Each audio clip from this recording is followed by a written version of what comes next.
Hello दोस्तों, नमस्कार। आज हम आधुनिक भारत का इतिहास 9वां लेक्चर देखने जा रहे हैं। इसके पहले 8 लेक्चर पढ़ा चुका हूँ। इसमें जो चैप्टर आज होगा क्रांतिकारी आंदोलन, इसके बाद और जो चैप्टर होगा हम लगातार पढ़ते रहेंगे। ठीक है।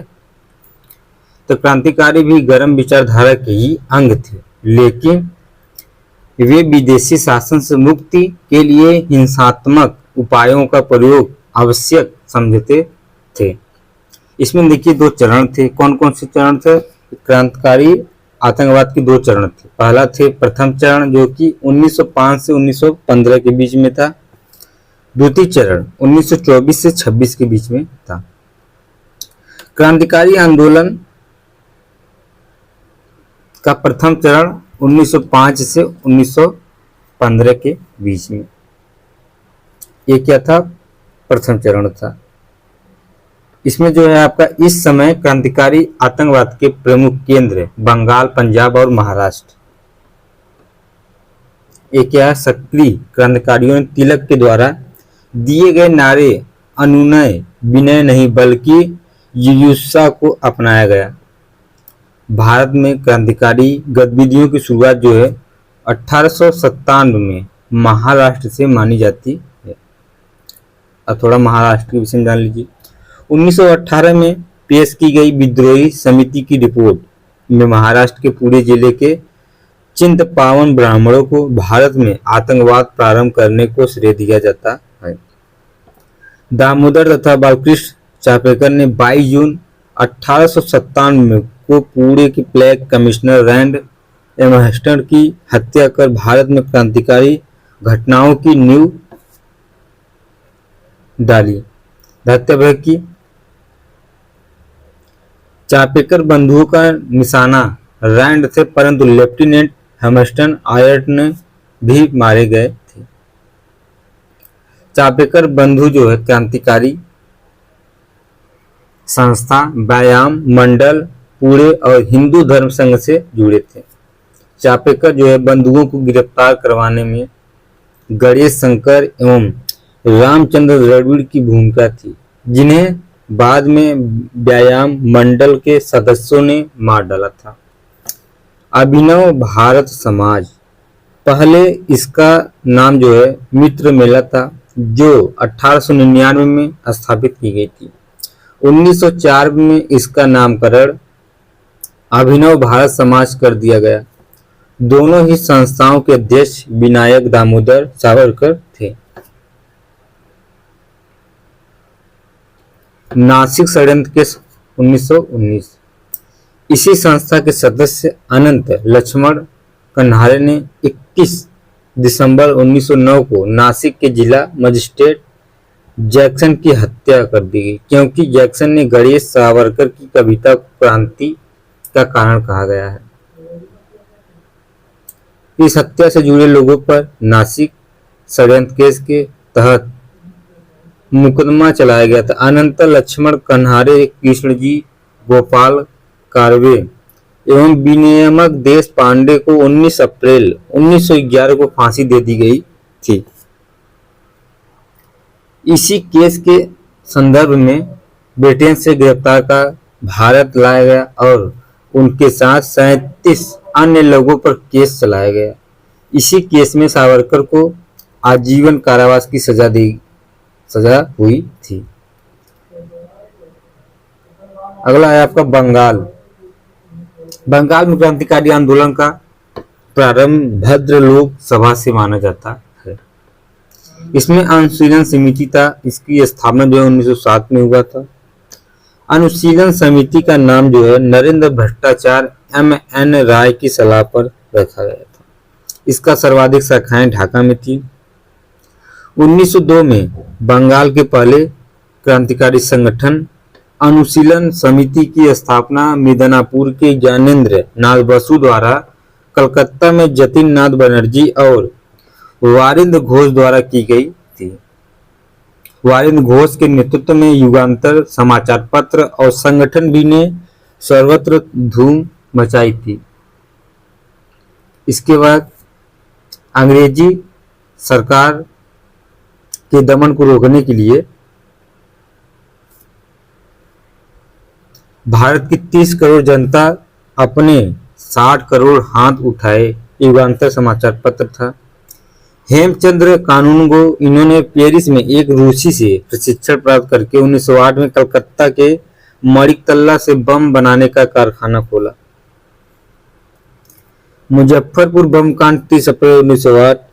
प्रफुल्ल चाकी और खुदीराम बोस ने 30 अप्रैल 1909 में या 1908 में बिहार के मुजफ्फरपुर के न्यायाधीश किंग्सफोर्ड की हत्या का प्रयास किया गया, लेकिन किंग्सफोर्ड बच गया, परंतु भारतीय राष्ट्रीय आंदोलन से सहानुभूति रखने वाले मिस्टर कैनेडी की पत्नी और पुत्री मारी गई थी। प्रफुल्ल चाकी ने बचने के लिए आत्महत्या कर ली और खुदीराम बोस को लगभग 18 वर्ष की आयु में फांसी दे दी गई थी। अलीपुर षड्यंत्र केस 1908 में। मुजफ्फरपुर षड्यंत्र केस के बाद पुलिस ने मणिकतल्ला पर छापा मारकर 34 लोगों को गिरफ्तार किया, जिसमें वारिंद घोष, अरविंद घोष भी थे। इन सब पर अलीपुर षड्यंत्र केस के तहत मुकदमा चलाकर वारिंद को जेल और अरविंद को साक्ष्य के अभाव में बुरी कर दिया गया था। इसके बाद केस में एक अभियुक्त चारू चंद्र राय थे, जो कि फ्रांस की नागरिकता रखते थे, इसलिए इनको रिहा कर दिया गया था। इसके बाद नरेंद्र गोसाई थे, जो अलीपुर षड्यंत्र केस में यह सरकारी गवाह थे। इसकी हत्या कन्हैयालाल और सत्येंद्र बोस ने कर दी थी। हावड़ा षड्यंत्र केस 1910 से भी पूछता है, देखिए एग्जाम में। जतीन्द्र नाथ मुखर्जी को बाघा जतीन के नाम से जाना जाता था, जिनका संबंध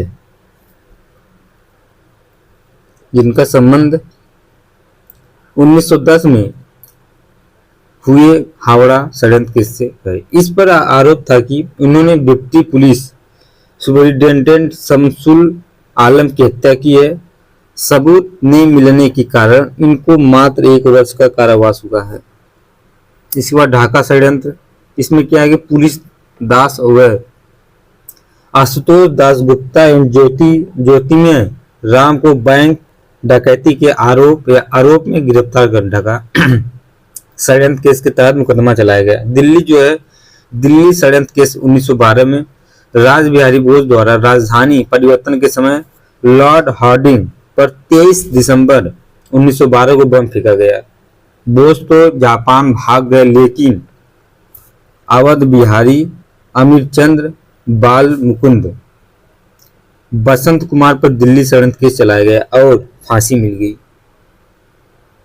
अरविंद घोष कालांतर में क्रांतिकारी गतिविधियों से अलग हटकर पांडुचेरी में अपना आश्रम स्थापित कर लिया गया था। इसके बाद ब्राह्मण बंदोपाध्याय, जिन्होंने सर्वप्रथम रविंद्रनाथ टैगोर को गुरुदेव कहकर संबोधित किया, बाद में रामकृष्ण मठ में स्वामी बन गए थे। पंजाब है। पंजाब में क्रांतिकारी आतंकवाद का उदय बार बार पड़ने वाले अकाल और भू राजस्व तथा सिंचाई करों में वृद्धि के परिणाम स्वरूप हुआ था। अजित सिंह, लाल लाजपत राय, सूफी अम्बा प्रसाद आदि पंजाब के प्रसिद्ध क्रांतिकारी थे। यूएसए में गदर की स्थापना के बाद पंजाब गदर पार्टी की गतिविधियों का केंद्र बन गया था। इसके बाद आपका आता है लाहौर षड्यंत्र केस कब हुआ था, तो 1915 में। इसमें क्या है, गदर पार्टी के नेताओं ने प्रथम विश्व युद्ध के दौरान क्रांति के उद्देश्य से भारतीय मूल के लोगों को हिंदुस्तान लौटने को कहा गया। इसी क्रम में गदर पार्टी के नेता जो है कामागाटा मारू, एसएस कोरिया, तोसा मारू नेम संग नाम के जहाजों पर चढ़कर भारत आने लगे। इसकी सूचना ब्रिटिश को लग गई और उन्होंने आदेश निकाला कि भारत में दाखिल होने वाले किसी भी व्यक्ति को गिरफ्तार कर उनसे पूछताछ की जा सकेगी।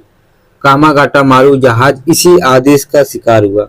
अन्य जहाजों से आए हुए यात्रियों को भी गिरफ्तार कर लिया गया और सबको लाहौर जेल में डाल दिया गया। जेल में ही सारे नेता एकत्र हुए और 21 फरवरी 1915 को क्रांतिकारी का दिन चुना गया।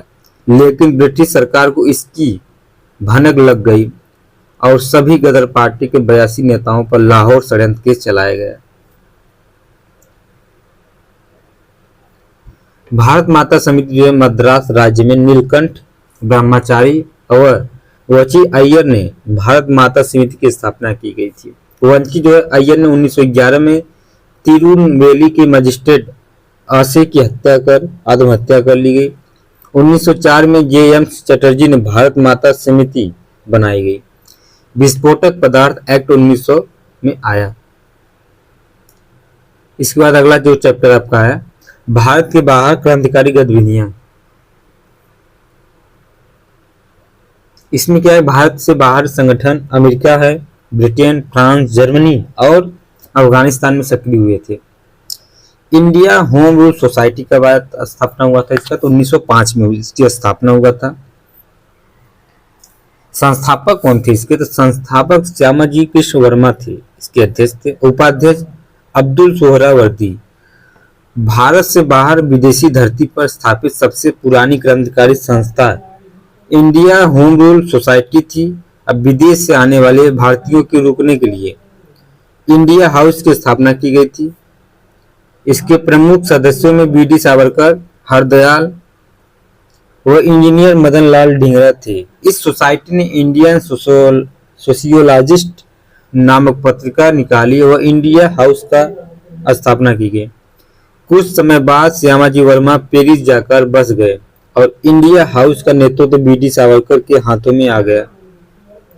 इसके बाद इंडिया हाउस के सदस्य जो है मदन लाल ढींगरा ने 11 जुलाई 1905 को भारत सचिव के राजनैतिक सलाहकार विलियम हडकर्जन आइली की गोली मारकर हत्या कर दी गई, क्योंकि वाइली ने भारतीय युवाओं को काले पानी एवं फांसी की क्रूर सजाओं की लगातार अनुशंसा की थी एवं उसने श्यामाजी कृष्ण वर्मा को पूर्व में प्रताड़ित भी किया था। इसी हत्या के कारण ढींगरा को फांसी मिल गई थी। इसके बाद इसी हत्याकांड के बाद सावरकर को नासिक केस के अंतर्गत गिरफ्तार कर भारत भेजा गया और उन्हें काला पानी की सजा दी गई, परंतु वह बीच में ही समुद्र में कूद गए थे। मैडम भीकाजी कामा के विषय में थोड़ा जान लीजिए आप लोग, इंपॉर्टेंट चीजें। जैसे यह भारतीय मूल की फ्रांसीसी नागरिक थी जिन्होंने लंदन, जर्मनी और अमेरिका का भ्रमण कर भारत की स्वतंत्रता के पक्ष में माहौल बनाया। मैडम भीकाजी रुस्तम के आकार कामा ए श्यामाजी कृष्ण वर्मा की सहयोगी थी, जिन्होंने क्रांति का प्रचार करने के लिए 1902 में भारत छोड़ दिया और 1907 में स्टुटगार्ट सम्मेलन जर्मनी में होने वाले दूसरी अंतर्राष्ट्रीय समाजवादी कांग्रेस में भारत के प्रतिनिधि के रूप में भाग लिया। यही पहली बार भारतीय झंडे, जिसमें लाल, पीला और हरा रंग को फहराया गया। यह झंडा मैडम भीकाजी कामा और सरदार सिंह राणा ने डिजाइन किया था। इस सम्मेलन में भीकाजी कामा के साथ दादा भाई भी थे। मैडम कामा ने वंदे मातरम और मदन तलवार जो नामक 2 क्रांतिकारी पत्रों का प्रकाशन भी किया था। इसके बाद अमेरिका में क्रांतिकारी गतिविधियां कौन कौन थी, जैसे पहला इंडियन इंडिपेंडेंस लीग कब हुआ था, तो 1907 में इसकी स्थापना की गई थी। कैलिफोर्निया में संस्थापक कौन थे, द्वारिकानाथ दास। पार्टी का प्रमुख समाचार पत्र कौन था, फ्री हिंदुस्तान। गदर की स्थापना से पूर्व वैंकूवर कनाडा से 1907 से रामनाथ पुरी ने सर्कुलर ए आजाद का हिंद प्रकाश किया गया था। गदर पार्टी आंदोलन 1913। 1 नवंबर 1913 सैन फ्रांसिस्को संस्थापक लाला हरदयाल थे। संस्थापक अध्यक्ष जो है सरदार सोहन सिंह भाकना। नवंबर जो है 1913 में सोहन सिंह भाकना ने हिंद एसोसिएशन ऑफ अमेरिका की स्थापना की। इस संस्था ने कालांतर में अंग्रेजी, उर्दू, मराठी और पंजाब में एक साथ 1857 के विद्रोह की स्मृति में गदर पार्टी हिंदुस्तान गदर पत्र प्रकाशित किया। परंतु गदर का पहला अंक है हिंदू भाषा में था। गदर पत्रिका के नाम पर हिंदू एसोसिएशन ऑफ अमेरिका का नाम गदर आंदोलन पड़ गया।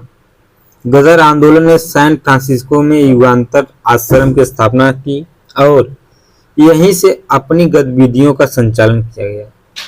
गदर के उर्दू व गुरुमुखी के अंकों में अंग्रेजों के विरुद्ध बगावत करने से संबंधी लेख होते थे। गदर पत्र के संपादक रामचंद्र पेशावरी थे। लाला हरदयाल भाई परमानंद और रामचंद्र गदर पार्टी के प्रमुख नेताओं में से एक थे। इस पार्टी के राजा महेंद्र प्रताप ने जर्मनी के सहयोग से काबुल नगर में दिसंबर 1915 को प्रथम अंतरिम भारत सरकार की स्थापना की गई। इस सरकार के प्रधानमंत्री बरकतुल्ला थे। खुदा बख्श भी इसके सदस्य थे। खुदाई सिंह 1916 में भारत में चले हिजरत आंदोलन से जुड़े कई नेताओं ने बाद में अफगानिस्तान गए, जहां उन्होंने इस सेना की स्थापना की। इसी सेना के मौलवी अब्दुल्ला सिंधी से रेशमी रुमाल षड्यंत्र जुड़ा है। खुदाई सेना मौलवी अब्दुल्ला खान सिंधी प्रथम निर्वाचित अस्थायी भारत सरकार के गृह मंत्री थे। 1915 में क्रांति के लिए उन्होंने कुछ पत्र पीली सिल्क पर फारसी भाषा में लिखे थे और उन्होंने यह पत्र महमूद हसन को भेजे थे।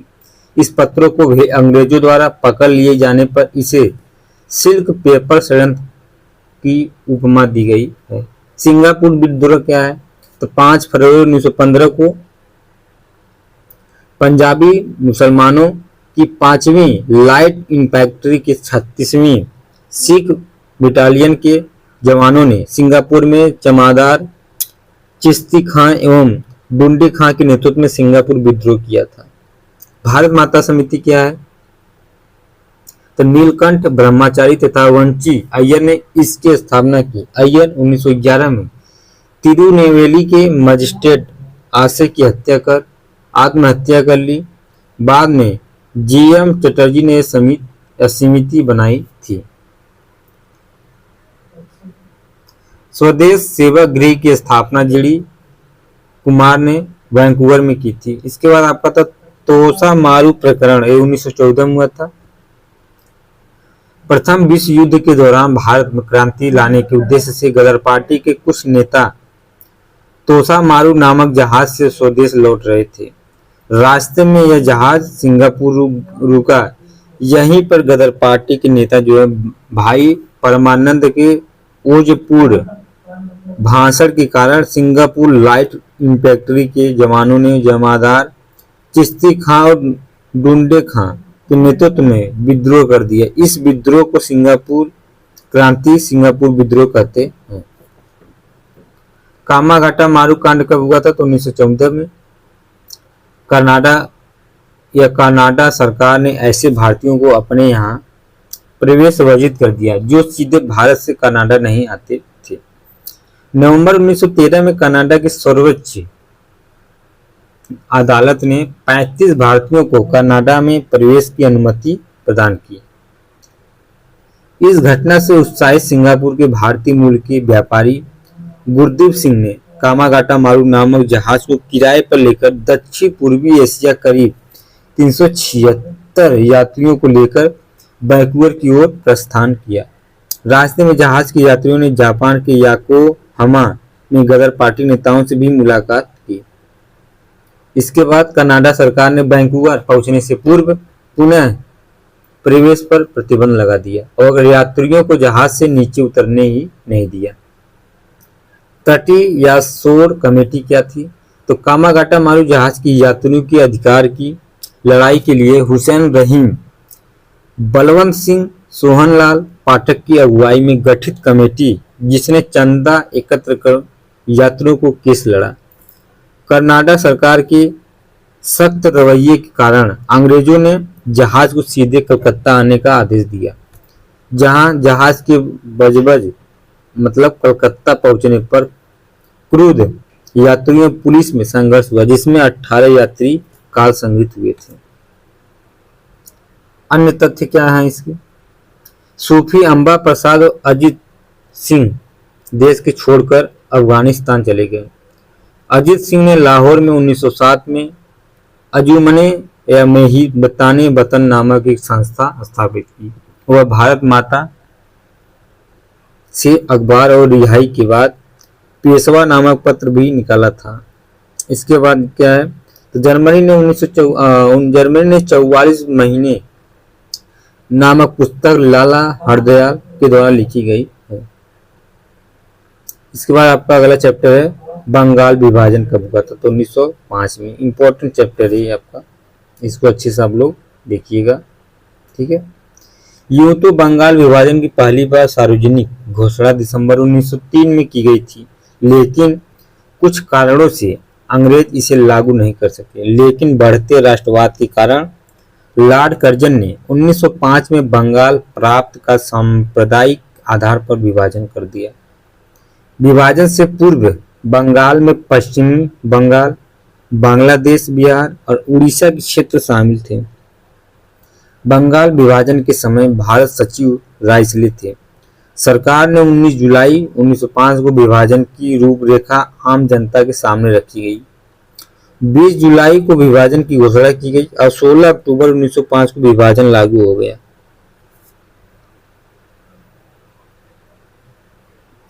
विभाजन की घोषणा करने वाला प्रथम समाचार पत्र संजीवनी था। इसी समाचार पत्र में प्रथम बार बहिष्कार शब्द का प्रयोग किया गया। बंगाल विभाजन के कारण क्या क्या थे, तब बंगाल की राष्ट्रीय चेतना को नष्ट करना, धार्मिक आधार पर विभाजन करना और बंगाल में बंगाली आबादी को कम करना। पूर्वी बंगाल और असम को मिलकर एक नया प्रांत बनाया, जिसमें राजशाही चटगांव ढाका शामिल से ढाका वहां की राजधानी थी। शेष हिस्सा पश्चिम बंगाल ही रहा, जिसमें उड़ीसा बिहार भी शामिल थे, जिसकी राजधानी कलकत्ता रखी गई थी। कालाइकल सर्कुलर क्या है, तो ब्रिटिश सरकार ने स्वदेशी आंदोलन को कुचलने के लिए 22 अक्टूबर 1905 को कालाइकल सर्कुलर निकाला। इसमें बंगाल के सभी जिला मजिस्ट्रेटों को पत्र भेजा कि सभी सरकारी स्कूलों के प्रधानाचार्य को हिदायत दी गई जाए कि उनके विद्यार्थी अगर स्वदेशी आंदोलन में शामिल हुए हैं तो उनकी सरकारी सहायता बंद कर दी जाए। इस आदेश पर बंगाल के चीफ सेक्रेटरी R.W. कालाइकल के हस्ताक्षर थे, इसीलिए इसे कालाइकल सर्कुलर कहते थे। स्वदेशी और बहिष्कार आंदोलन क्या है, सभी लोगों ने ब्रिटिश वस्तुओं, सरकारी नौकरियों तथा शिक्षण संस्थाओं इत्यादि का बहिष्कार शुरू कर दिया। 7 अगस्त 1905 को कलकत्ता के टाउन हॉल में एक बैठक हुई, जिसमें स्वदेशी आंदोलन की घोषणा हुई और बहिष्कार प्रस्ताव पास हुआ। 16 अक्टूबर को पूरे बंगाल में शोक दिवस के रूप में मनाया गया। रविंद्रनाथ टैगोर के कहने पर मजूमदारों ने एकता के रूप में उपवास रखा, एक दूसरे की राखी बांधी। विभाजन हमारे ऊपर एक ब्रज की भांति गिरा है, सुरेंद्र नाथ बनर्जी कहे थे। यह एक निर्मम भूल है। गोखले 1905 में अधिवेशन के अध्यक्ष थे। अश्विनी कुमार दत्त ने इसी समय स्वदेश बांधव समिति की स्थापना की थी। स्वदेशी आंदोलन के प्रभाव स्वरूप 15 अगस्त 1906 की गुरुदास बनर्जी द्वारा एक राष्ट्रीय शिक्षा परिषद की स्थापना की गई। आचार्य पीसी राय ने बंगाल केमिकल्स की स्थापना की गई। 1905 में या 1906 में रविन्द्रनाथ टैगोर के भाई अवनींद्रनाथ टैगोर ने Indian society of oriental arts की स्थापना की। स्वदेशी आंदोलन का नारा आत्मनिर्भर आत्मशक्ति था। किसान इस आंदोलन से पृथक रहे और पहली बार महिलाओं ने पर्दे के बाहर आकर इसी आंदोलन में भाग लिया था। प्रमुख नेता कौन कौन थे इसके, तिलक, अश्विनी कुमार दत्त, कृष्ण कुमार, लाला लाजपत राय। सर बैम्फाइल्डे फुल्लर ने मुसलमानों को अपनी चहेती पत्नी के रूप में उल्लेखित किया। मोहनदास गांधी ने कहा था कि भारत का वास्तविक जागरण बंगाल विभाजन के बाद प्रारंभ हुआ। बंगाल विभाजन के विरुद्ध सुरेंद्र नारायण ने किस पत्रिका का संपादन किया? वह थे हितवादी।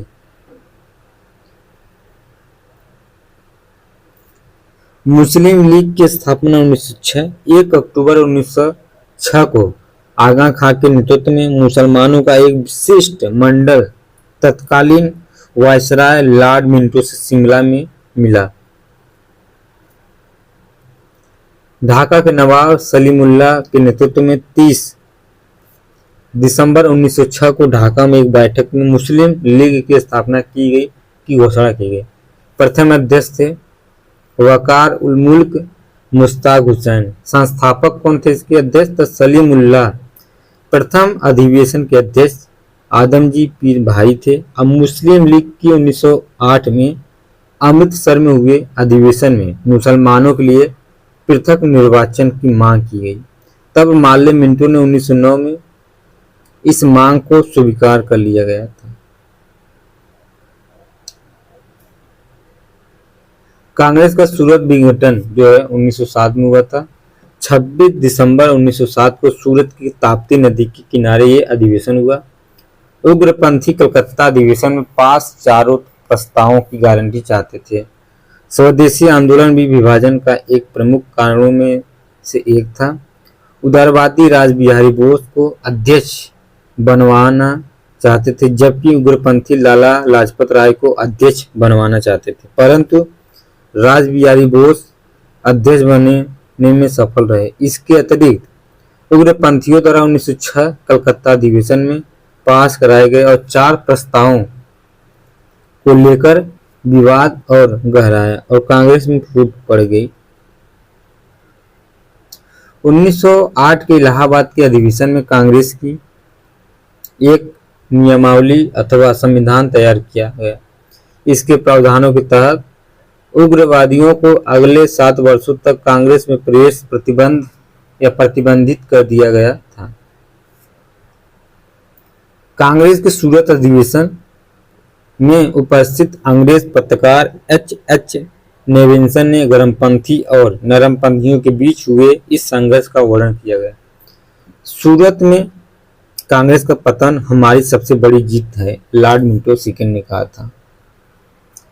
इसके बाद माले मिंटो सुधार 1909 में कर्जन के बाद गवर्नर जनरल बने मिंटो ने भारत सचिव माले की अनुमति से एक समिति की स्थापना की गई, जिसमें निम्न प्रस्ताव थे: विधान परिषदों में अधिक प्रतिनिधित्व, बजट पर वाद विवाद के लिए अधिक समय, बजट में संशोधन आदि पर विचार करना। इस योजना को बनने में 3 वर्ष लगे थे। इसके निर्माण में उदारवादी गोपाल कृष्ण गोखले से सलाह भी ली गई थी। अब 25 मई 1909 को यह विधेयक हाउस ऑफ लॉर्ड्स में पास हुआ। सर एरुंडले समिति की रिपोर्ट के आधार पर इस 15 नवंबर 1909 को भारत परिषद अधिनियम के नाम से लागू किया गया था। उद्देश्य क्या था इसका? तो कांग्रेस के उदारवादी दल को प्रसन्न रखना, मुसलमानों को सांप्रदायिक आधार पर निर्वाचन उपलब्ध कराना।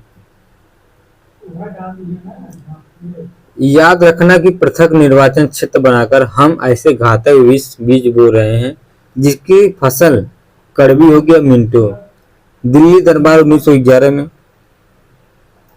दिसंबर 1911 में जॉर्ज पंचम और मैरी भारत आए और जहां दिल्ली में हुए एक दरबार में 12 दिसंबर 1911 को बंगाल विभाजन को रद्द किया और दिल्ली को कलकत्ता की जगह नई राजधानी बनाने की अनुमति दी गई थी। 1 अप्रैल 1912 को दिल्ली कलकत्ता की वजह भारत की राजधानी बनी थी। फिर इसके बाद बंगाल विभाजन रद्द हुआ है। दिल्ली दरबार में ही बंगाल विभाजन रद्द करने की घोषणा 1911 में की गई। यह घोषणा अरुंडले समिति की सिफारिश पर की गई थी। बंगाल विभाजन रद्द होने से असम को सिलहट में शामिल किया गया और उड़ीसा बिहार के बंगाल से अलग कर दिया गया था। हार्डिंग बम कांड 23 दिसंबर 1912 को कलकत्ता से दिल्ली के लिए राजधानी हस्तांतरण का दिन तय किया गया। जिस समय वायसराय हार्डिंग जुलूस के साथ दिल्ली में प्रवेश कर रहे थे, उन पर बम फेंका गया।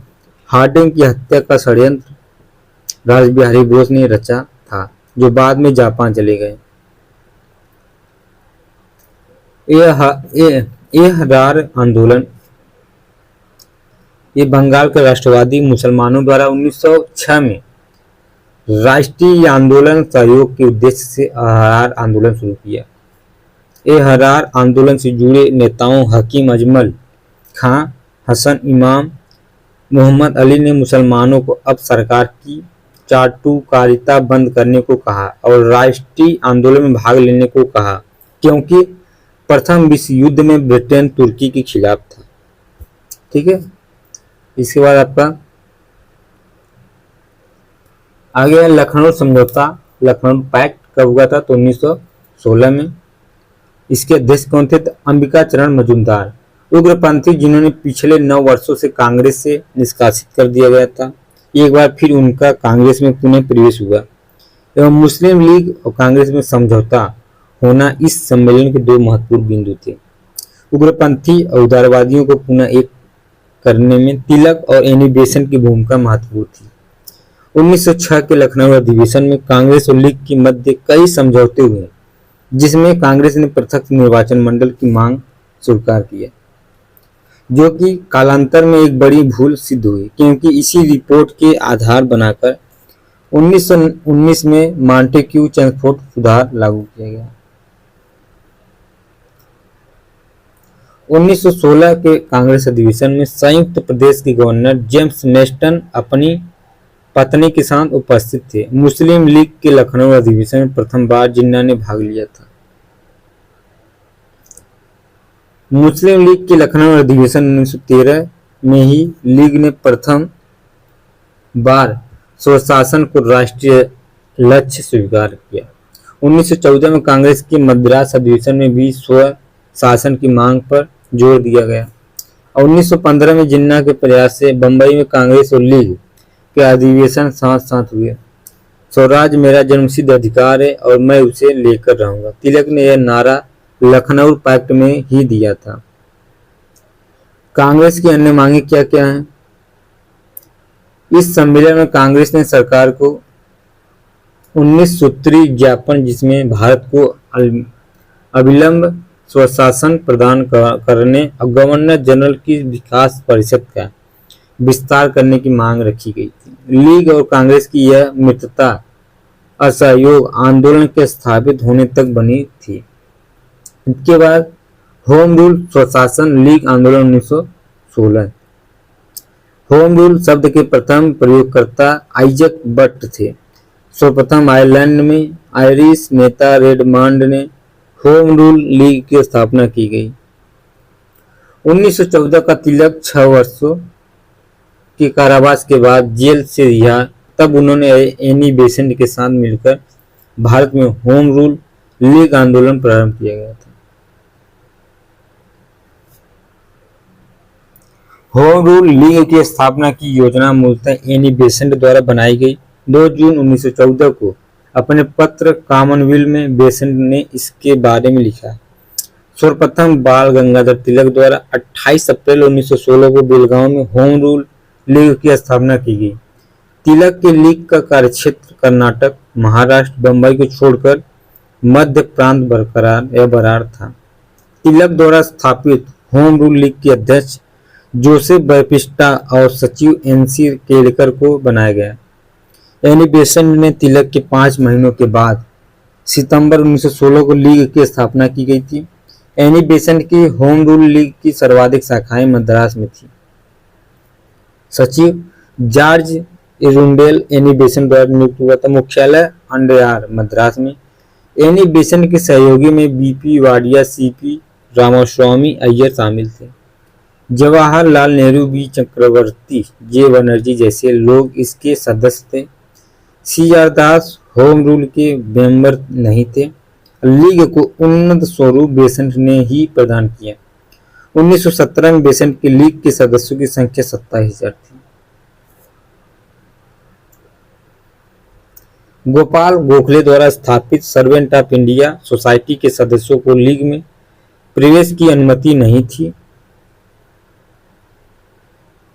होम रूल के अभाव से चिंतित सरकार ने मद्रास में एनी बेसेंट, जॉर्ज अरुंडेल और बीपी वाडिया को गिरफ्तार कर लिया गया। गिरफ्तारी के विरोध में सर एस सुब्रमण्यम अय्यर ने अपनी नाइट की उपाधि त्याग दी थी।